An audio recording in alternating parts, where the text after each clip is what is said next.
Aujourd'hui, prenons le temps de partager la parole de Dieu avec le sermon intitulé « Le commandement du sabbat et le culte du dimanche ». De nos jours, le monde est conscient que divers désastres sans précédent se produisent, tels que la pandémie de coronavirus et des phénomènes météorologiques extrêmes. Dans cette situation, même les non-croyants disent « Le jour du jugement, dont les chrétiens ont parlé, ne se rapproche-t-il pas de nous ?»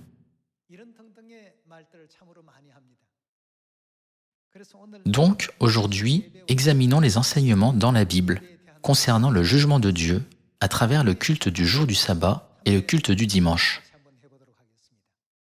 Frères et sœurs, lorsque nous cherchons le mot « jugement », il y a un synonyme, c'est-à-dire « verdict ». Avant de prononcer son verdict au tribunal, un juge n'enquête-t-il pas sur les actions du plaignant et du défendeur? Après une enquête approfondie, le juge condamnera le défendeur à une peine de prison pour une certaine période de temps ou déclarera le défendeur non coupable. Aujourd'hui, de nombreux chrétiens aspirent à entrer dans le royaume des cieux. Cependant, un groupe observe le jour du sabbat et l'autre groupe observe le culte du dimanche. Dans ce cas, comment Dieu prononcera son verdict sur ces deux groupes de gens? Puisqu'il est écrit qu'ils seront jugés selon leurs œuvres, nous devons bien réfléchir au groupe qui héritera du royaume éternel des cieux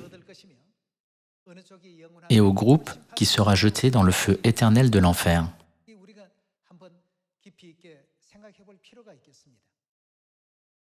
Ce n'est pas le sujet que nous observions le culte le jour du sabbat et que les autres l'observent le dimanche.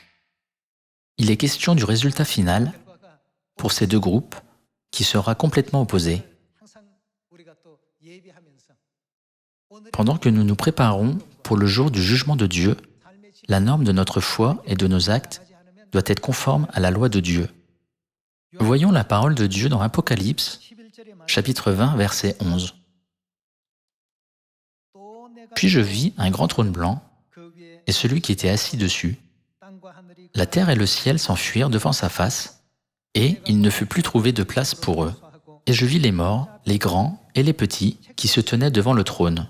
Des livres furent ouverts, et un autre livre fut ouvert, celui qui est le livre de vie. Et les morts furent jugés. Selon quoi? Selon leurs œuvres, d'après ce qui était écrit dans ces livres. Parmi les actes de foi, observer le culte le jour du sabbat ou le dimanche, nous devons placer les deux sur l'échelle du jugement et examiner ces questions à travers les enseignements de la Bible. C'est parce que Dieu jugera tout selon les enseignements de la Bible. Passons au verset 13. La mer rendit les morts qui étaient en elle. La mort et le séjour des morts rendirent les morts qui étaient en eux. Et chacun fut jugé selon ses œuvres. Puis la mort et le séjour des morts furent jetés dans l'étang de feu. C'est la seconde mort, l'étang de feu. Quiconque ne fut pas trouvé écrit dans le livre de vie fut jeté dans l'étang de feu. Il y a ceux qui observent le jour du sabbat et il y a ceux qui observent le culte du dimanche.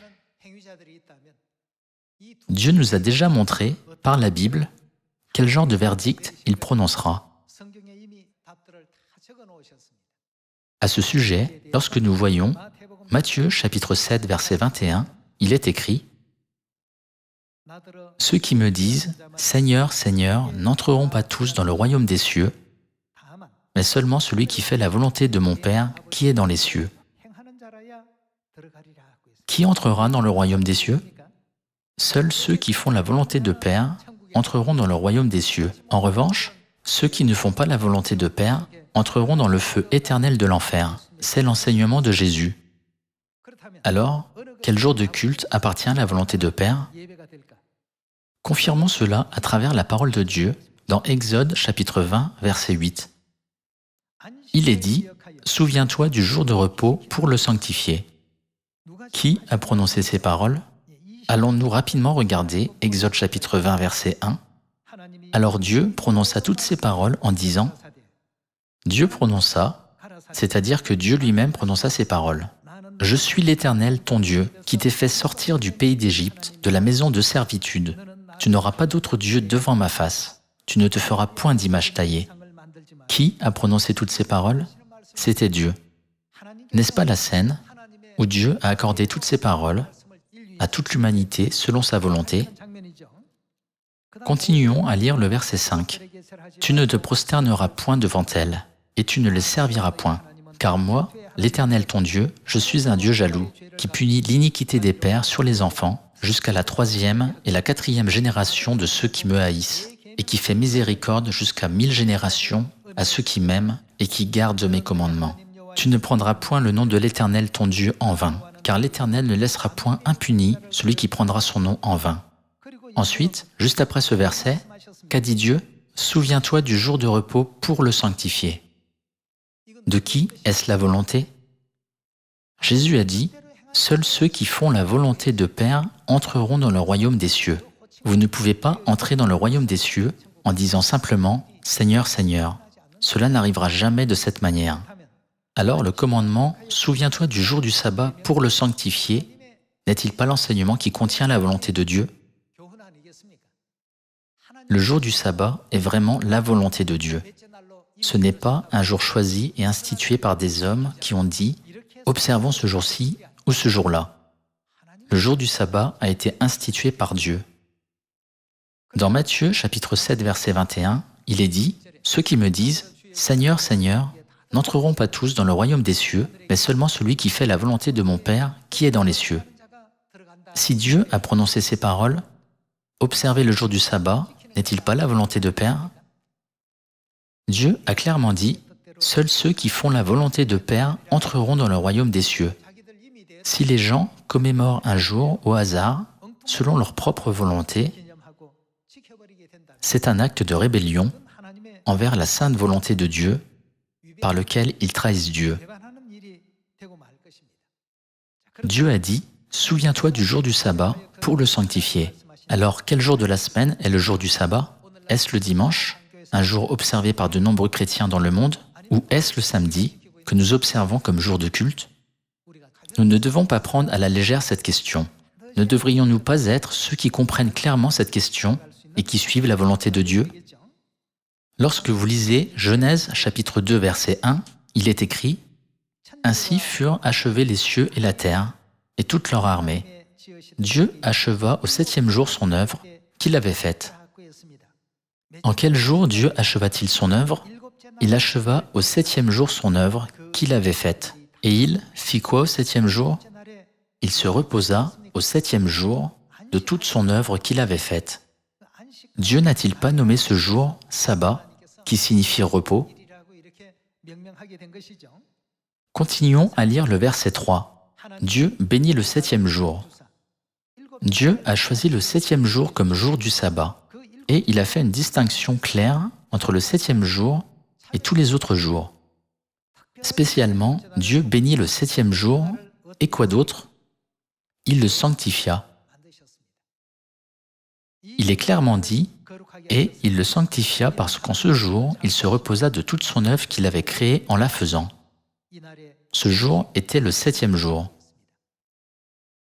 En termes simples, le 7e jour est le jour où nous pouvons recevoir des bénédictions de Dieu. Le 7e jour est le jour où Dieu nous permet d'être sanctifiés. Le 7e jour est le jour où Dieu nous donne également du repos. Dieu chérit le 7e jour et met toutes ses promesses spéciales en ce jour.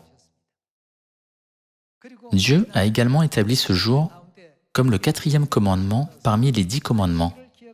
Puisque Dieu lui-même a inscrit le commandement « Souviens-toi du jour du sabbat pour le sanctifier », ne pouvons-nous pas comprendre la forte volonté de Dieu contenue dans ce commandement? Ce n'est pas Moïse qui a gravé ces paroles sur les tables de pierre en utilisant un burin, mais Dieu lui-même les a inscrites sur les tables de pierre. Sûrement, c'est le jour qui contient la grande volonté de Dieu. N'êtes-vous pas d'accord?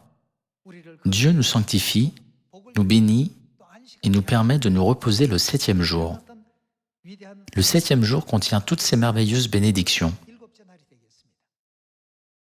Les gens demandent, le dimanche n'est-il pas le 7e jour? Dans la Bible, quel jour est le premier jour et quel jour est le 7e jour? Pour trouver la réponse, voyons Marc chapitre 16 verset 1. Lorsque le sabbat fut passé.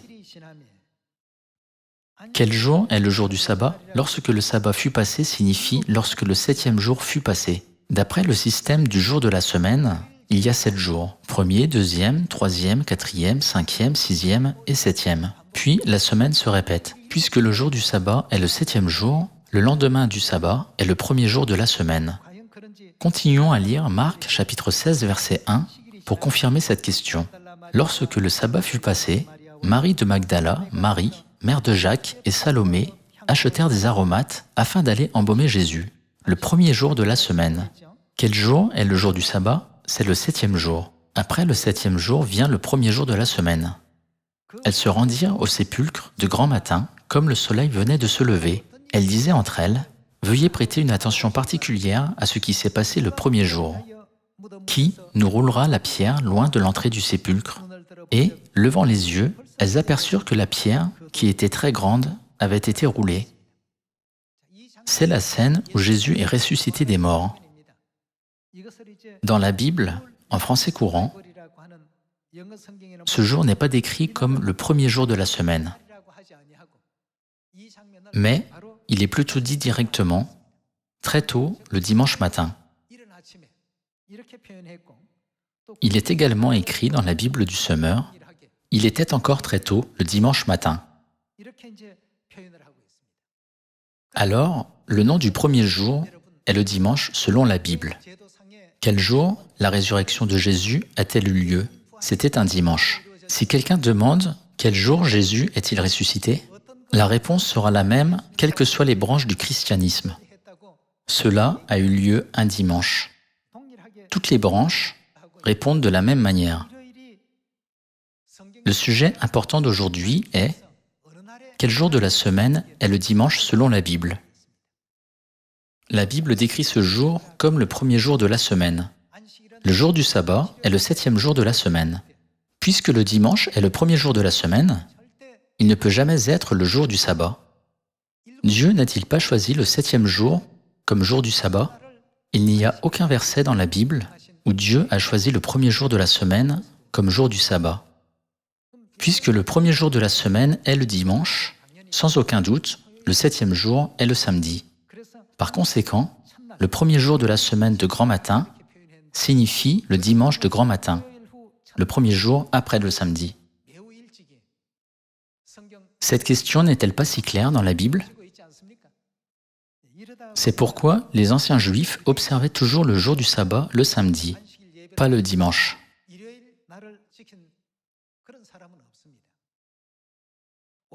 De nombreux chrétiens modernes prétendent observer correctement le jour du culte en l'appelant le jour du Seigneur. Cependant, lorsque nous voyons Matthieu chapitre 12 verset 8, Jésus a dit qu'il était maître du sabbat. Il n'a jamais dit qu'il était maître du dimanche. Les 5 commandements de Dieu ont été éliminés et ont été remplacés par l'ivraie. Cette ivraie a été semée vers l'an 321. C'était presque 300 ans après l'ascension de Jésus. Simplement, en regardant l'année, ne pouvons-nous pas clairement confirmer que Jésus et ses disciples n'ont jamais observé le culte du dimanche? Il est écrit que lorsque Dieu jugera le monde, chacun sera jugé selon ses œuvres. Alors, comment Dieu jugera-t-il ceux qui observent le jour du sabbat et ceux qui observent le culte du dimanche? Qui sera autorisé à entrer dans le royaume des cieux et qui ne sera pas autorisé à y entrer? C'est exactement comme indiqué dans Matthieu chapitre 7.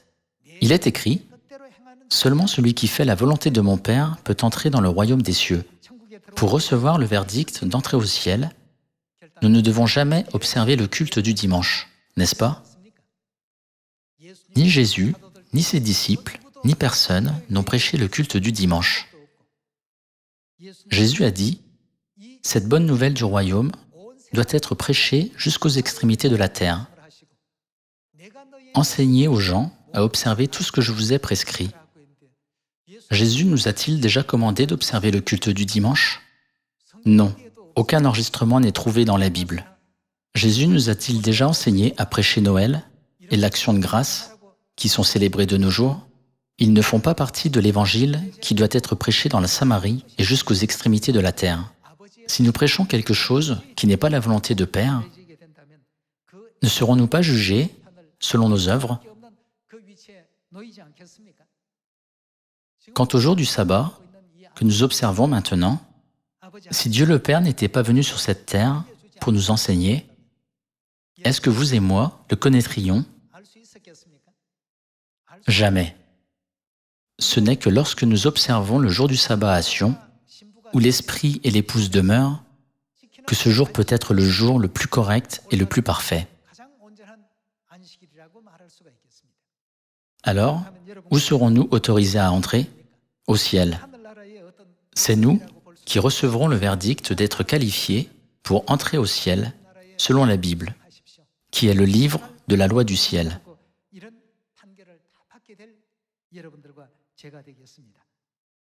Cependant, malgré les lois écrites dans la Bible, pourquoi toutes les églises d'aujourd'hui désobéissent-elles aux paroles de Dieu?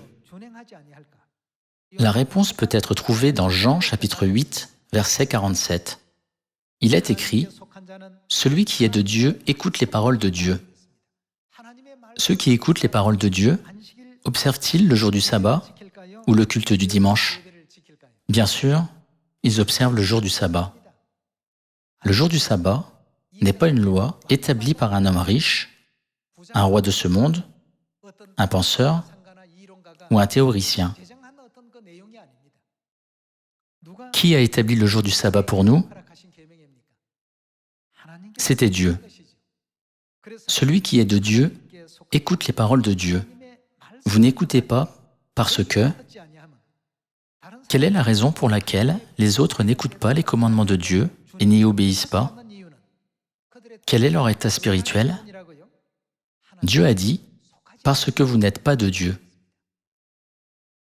Puisqu'ils ne sont pas de Dieu, ils prennent le commandement du jour du sabbat à la légère en disant, « Le jour où nous adorons Dieu est-il important? Si cela n'avait pas d'importance, Dieu devait-il préciser et expliquer le jour du sabbat? » Si vous vous souvenez des paroles écrites dans Jean chapitre 8, verset 47, il est dit « Celui qui est de Dieu écoute les paroles de Dieu. » Cela ne veut-il pas dire qu'il fait la volonté de Père? Donc, nous ne devons jamais prendre à la légère le commandement du jour du sabbat que Dieu nous a accordé. Qui est celui qui a changé ce commandement? C'est Satan. Ceux qui suivent la volonté de Satan sont ceux qui sont de Satan. Ceux qui suivent la volonté de Dieu sont ceux qui sont de Dieu. C'est pourquoi nous obéissons à la parole de Dieu. Le royaume de Dieu sera donné à ceux qui sont de Dieu. Et ceux qui ne sont pas de Dieu seront punis de la destruction éternelle de l'enfer. C'est la volonté de Dieu qu'il a fait connaître à l'humanité. Voyons ensemble 1 Jean chapitre 2, verset 3. Si nous gardons ses commandements, autrement dit, si nous gardons les commandements de Dieu, nous savons par cela que nous l'avons connu. La Bible témoigne que seuls ceux qui gardent les commandements de Dieu connaissent Dieu. Dans le verset 4, il est dit « Celui qui dit « Je l'ai connu », c'est-à-dire « J'ai connu Dieu », et qui ne garde pas ses commandements. Frères et sœurs, observez le jour du sabbat est le 4e commandement. Celui qui dit « Je l'ai connu » et qui ne garde pas ses commandements est un menteur. Un tel homme est un menteur, et la vérité n'est point en lui. Dieu dit qu'un tel homme est un menteur et que la vérité n'est point en lui. Selon la Bible, lorsque les gens ne gardent pas les commandements de Dieu, Ils mentent spirituellement. Dieu nous enseigne que si les gens disent « Je connais Dieu et crois en lui, je peux aller au ciel », mais qu'ils ne gardent pas ses commandements, ils sont tous des menteurs. L'apôtre Jean a dit « Les menteurs ne peuvent jamais entrer dans la ville sainte, Jérusalem céleste. » C'est ce qui est écrit dans la Bible. Voyons Apocalypse chapitre 21 verset 8. Mais pour les lâches, les incrédules, les abominables, les meurtriers, les débauchés, les magiciens, les idolâtres et, quel genre de gens? Tous les menteurs. Leur part sera dans l'étang ardent de feu et de soufre, ce qui est la seconde mort. Dans le verset précédent, qui Dieu appelle-t-il un menteur? Dieu révèle clairement la vraie identité de ceux qui prétendent connaître Dieu, mais qui ne gardent pas ses commandements. Ils sont des menteurs spirituels aux yeux de Dieu. Comme indiqué dans Apocalypse chapitre 21 verset 8, Dieu nous fait clairement savoir que de tels gens seront jetés dans l'étang de feu. Quant à nous, Dieu nous a accordé le jour du sabbat en nous permettant de rendre le culte à Dieu le 7e jour. Par les paroles spirituelles de la vie, Dieu renouvelle nos âmes, nous rend saints et nous bénit. De cette manière, Dieu fait de nous le peuple céleste. Par conséquent, le jour du sabbat est le jour où nous recevons vraiment de grandes bénédictions. Nous recevons maintenant beaucoup de bénédictions. Y a-t-il une plus grande bénédiction que d'aller au ciel? Pour cette raison, Dieu nous a tous appelés dans la vérité à Sion. Nous sommes à l'endroit où l'Esprit et l'Épouse appellent l'humanité à venir. Récemment, il y a eu de nombreuses tempêtes de grêle inattendues dans le monde. Même en Corée, les récoltes ont été détruites à cause de nombreux grêlons, comme le montrent les informations. En Europe, des grêlons gros comme des poings sont tombés en causant de nombreux blessés et même des morts. Ces désastres inattendus se produisent également en Chine et en Asie du Sud-Est.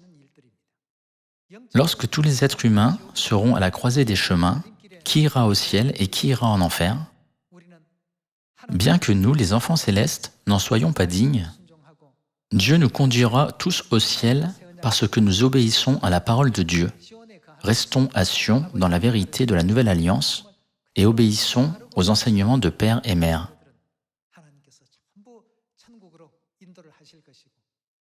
Tandis que de nombreux gens entrent sans le savoir par la large porte, nous entrons maintenant par la porte étroite qui est le chemin de la vie.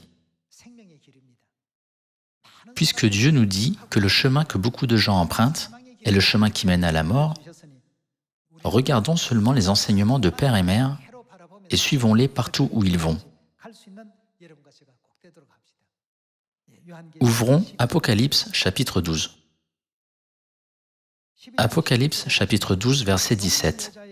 Et le dragon fut irrité contre la femme, et il s'en alla faire la guerre au reste de sa postérité, à ceux qui gardent, quoi? Les commandements de Dieu, et qui retiennent le témoignage de Jésus. Lorsque nous lisons Apocalypse chapitre 12 versets 7 à 9, n'est-il pas écrit que le dragon est Satan, ou le diable, qui séduit toute la terre? Les seuls à pouvoir résister au diable sont le reste de la postérité de la femme. En d'autres termes, ce ne sont que ceux qui gardent les commandements de Dieu.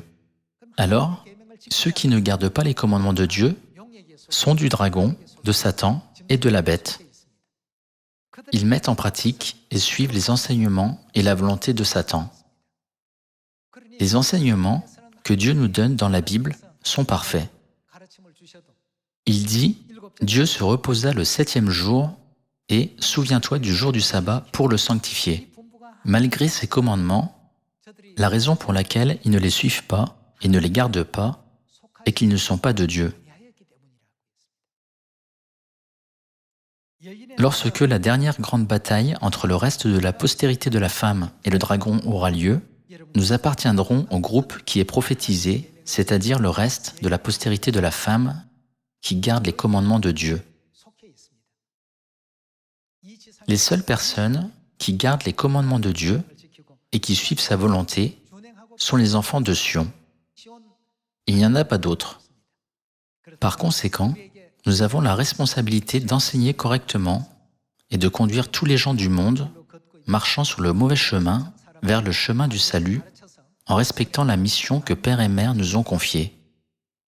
Il est écrit qu'il y aura un temps où ceux qui ne sont pas de Dieu persécuteront le peuple de Dieu avec le pouvoir et la logique de ce monde.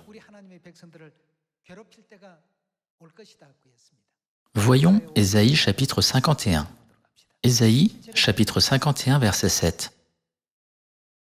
Écoutez-moi, vous qui connaissez la justice. Que dit la Bible que le peuple de Dieu a dans son cœur? Le peuple de Dieu a la loi, les commandements et l'alliance de Dieu qui sont tous les mêmes. Aujourd'hui, qui est le jour du sabbat, est également une partie importante de la loi de Dieu. Peuple qui a ma loi dans ton cœur, ne craignez pas l'opprobre des hommes. Et, faites quoi? Ne tremblez pas devant leurs outrages. Ceux qui n'ont pas la loi de Dieu persécuteront le reste de la postérité de la femme qui garde la loi de Dieu. N'est-ce pas déjà prophétisé? Même si nous sommes dans cette situation, voyons le résultat final dans le verset 8. Car la teigne les dévorera comme un vêtement, et la gerce les rongera comme de la laine. Mais ma justice durera éternellement, et mon salut s'étendra d'âge en âge. Même s'ils entravent, calomnient ou menacent le peuple de Dieu, Dieu dit, ne craignez pas, ne tremblez pas. La gerce les rongera comme de la laine. Ils sont moins que rien. Cependant, la grâce du salut que je donne au monde entier est éternelle et durera éternellement. Le salut n'est pas quelque chose qui peut être arrêté, même s'ils essaient. Dieu accorde ces paroles d'encouragement à ses enfants qui ont la loi et les commandements de Dieu dans leur cœur. Quel sera le résultat de ceux qui n'observent pas le jour du sabbat qui est saint? Confirmons de nouveau par la parole de Dieu dans Jérémie chapitre 44. Voyons Jérémie chapitre 44, verset 22. L'Éternel n'a pas pu le supporter davantage à cause de la méchanceté de vos actions, à cause des abominations que vous avez commises, et votre pays est devenu une ruine, un désert, un objet de malédiction, comme on le voit aujourd'hui. C'est parce que vous avez brûlé de l'encens et péché contre l'Éternel, parce que vous n'avez pas écouté la voix de l'Éternel et que vous n'avez pas observé sa loi, ses ordonnances et ses préceptes, c'est pour cela que ces malheurs vous sont arrivés, comme on le voit aujourd'hui. Puisque vous n'observez pas la loi, les ordonnances et les préceptes de Dieu, vous ne pouvez vous empêcher de recevoir continuellement des désastres. Quant à ceux qui reçoivent des désastres, lorsqu'ils se tiennent devant le jugement de Dieu, ne sait-on pas déjà s'ils iront au ciel ou en enfer? En pensant de nouveau à cet enseignement que Dieu nous donne dans la Bible, nous devons nous demander si nous irons au ciel ou en enfer le jour du jugement de Dieu. Ayons une foi correcte et courons avec force vers le royaume éternel des cieux. S'il y a des gens qui sont encore sceptiques ou ont du mal à y croire, même lorsque nous leur disons la vérité, demandez-leur, les apôtres ont-ils observé le culte du dimanche ou le jour du sabbat? L'apôtre Pierre a été sauvé, l'apôtre Paul a été sauvé, et l'apôtre Jean a aussi été sauvé. Ont-ils observé le culte du dimanche? Pas du tout. Ils ont tous observé le jour du sabbat. Dans Matthieu chapitre 24, verset 20, Jésus a expliqué « Priez pour que votre fuite n'arrive pas en hiver, ni un jour de sabbat. » Lorsque Jésus leur donnait cet enseignement, le culte du dimanche n'était même pas encore apparu. Le culte du dimanche a été conçu par l'empereur romain Constantin en l'an 321, car il a institué le dimanche comme jour de repos.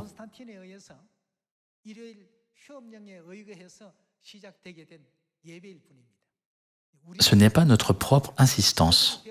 Tout cela est contenu dans l'histoire des églises que les gens étudient.